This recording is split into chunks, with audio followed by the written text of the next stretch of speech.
Franklin and Marshall College has been a small college power in basketball for a long time, but not so much lately.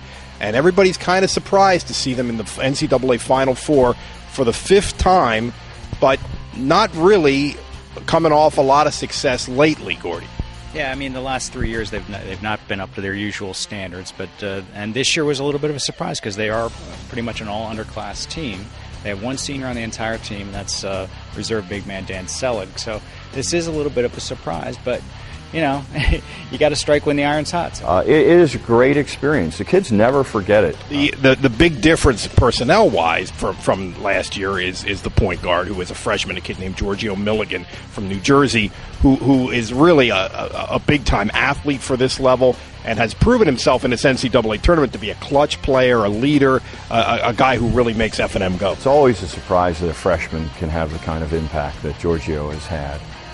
And especially at the point guard position, which is so difficult to play. Right, and the game against DeSales, he made the two biggest shots of the game. He had 21 points overall, and he had only shot less than one three-pointer per game going in. And then at the end of the game, when DeSales had cut an 18-point deficit to 6, with about 2.5 to go, he made a three-pointer that pushed it back to 9. And then later on, he made a little bank shot in the lane, which really kind of salted it away for F&M. So he really kind of stood up big for them. You know, on a daily basis, he takes and makes threes. That it was such a big stage and such an important part of that game. This is a team they're playing, Richard Stockton, only has 2 losses and won their last game by 40-some points. So. They're also a different team. They run a press that is different than anything I've ever seen. So it's a really legitimate opponent.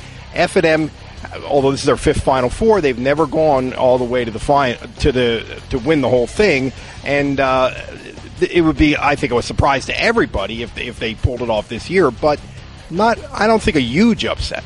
No, I don't think a huge upset either. I mean, their best finish was 1991. They made it to the championship game against Wisconsin-Platteville. They lost by 7 in a game where they were in it but not quite in it as much as they wanted to be, where it was a one-possession game and they had the ball and they could never quite get over the hump. And they lost to a team coached by Bo Ryan, who's now the Wisconsin coach. So I think they have a good opportunity here. And, F&M, Glenn Robinson, their coach, is the winningest coach in the history of Division III basketball. And he's had a lot of great teams over the years, but it's been a slow period for their program a little bit lately, and yet they're still playing pretty much the same way that they've always played. It's sort of a signature style that they have, and it's pretty much, is it evergreen? It always works?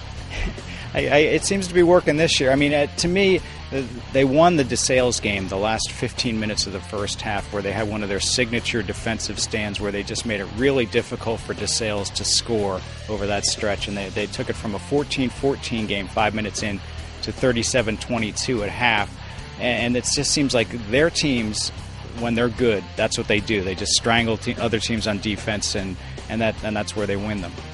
What's exciting about this for F&M, I think, is that realistically they're probably a year away, or the future looks really tremendous for this program, whereas a year ago you certainly wouldn't have said that. Yeah, I mean, I think it's always a danger, though, to say a year away, because when they made it to the national championship game in 1991, they were pretty much a junior team, and I remember their fans chanting at the end of the game, "We'll be back, we'll be back." Well, they made it to the sectional, I think it was then the regional final the next year, but they lost at Rochester.